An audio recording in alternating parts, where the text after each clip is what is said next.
Shalom and good day all. This is Tehillim29 back again for another One Piece live action episode review, but this time of episode 5, which is called Eat at Barati, and to which it does give the synopsis of that the Straw Hat Pirates face their first adversary as a group as a floating fish house, or at a floating fish house.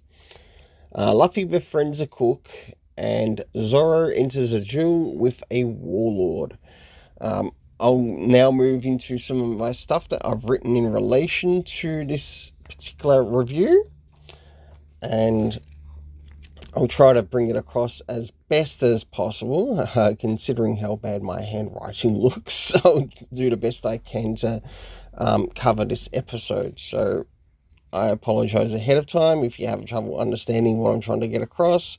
But even though I know what I'm trying to get across, I just will do my best. So with this episode, we start with a bit of a flashback as we get to see Luffy and Garp, who we learn is his grandfather. I did double check that in regards to both the manga and also some of the One Piece websites, and that is actually correct. So I'm really happy to know that this fact is also being addressed in the story. Whilst in the present, Luffy is being pursued by the Marines, and the crew consisting of Usopp, Nami, Zoro, and Luffy try to counterattack until they start to sort of head towards the floating restaurant, which is the Baratai, finally getting something to eat, to which we finally meet Sanji. And I really must admit, I did like the small introduction to meeting Sanji. Yes, he was put on the floor, but you also got to see him cook something in the background before he was actually put on the floor to be a waiter. And you can certainly see his desire in wanting to cook food before he's actually put out on the floor.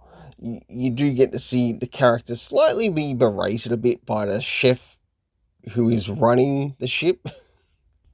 So with the meals finally being served to Luffy and his crew, Garp goes out of his way to contact Mihawk to basically have him go capture Luffy. When we do finally catch up with seeing Mihawk in the event, we see him going up against Don Krieg.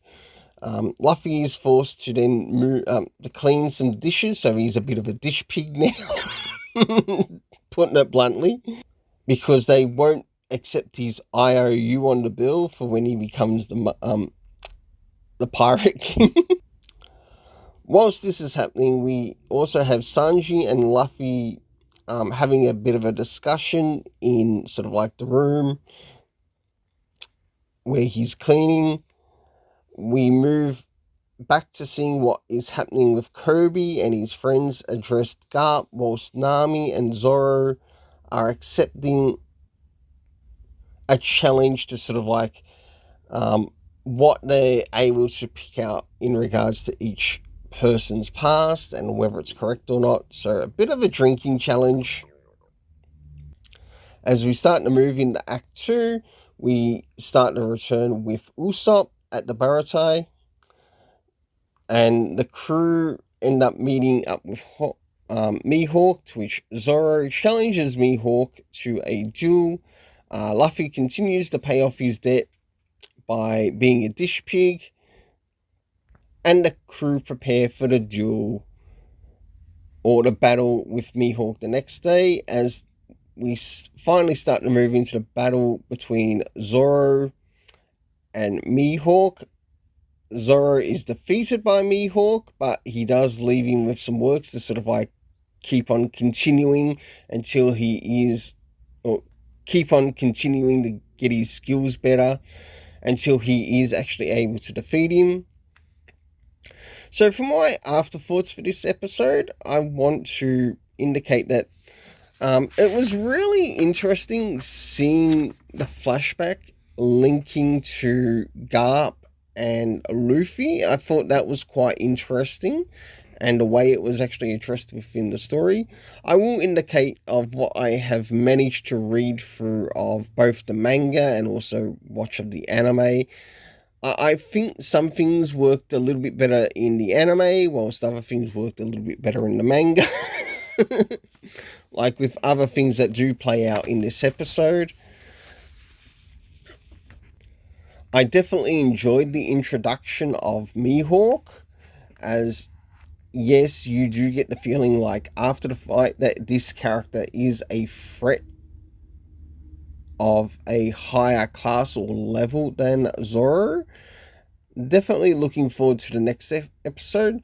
So now I'll move into the area of the rating, to which the main characters in this I give an 8 out of 10. For the supporting characters, even though there was, I'd say, very little shown in this episode, it did actually give us quite a lot to sort of like see between what is happening between the crew members of Luffy's crew, and also the introduction of the next new crew member to which we'll probably see in the next episode, that being Sanji, to which I give the supporting characters an 8 out of 10. The soundtrack, I must admit, has been absolutely fantastic in each episode I have watched so far. And last but not least, the story rating for this, I give a 7.5 out of 10. Yes, it does sort of slip a bit, but it is subject to change in later episodes. So for the story rating, it is a 7.5 out of 10. Until then, let's keep it colourful and have yourself an awesome day. If there was anything that you really enjoyed about this episode, please let me know in the comments. And I mean, please let me know in the comments. If there were things that you enjoyed more so in the manga than the live action, tell me. Even mention the chapter that it's in. And when I do manage to get a hold of the first One Piece manga, the One Piece manga set, I'll be sure to check it out. Well, until then, let's keep it colourful and have yourself an awesome day.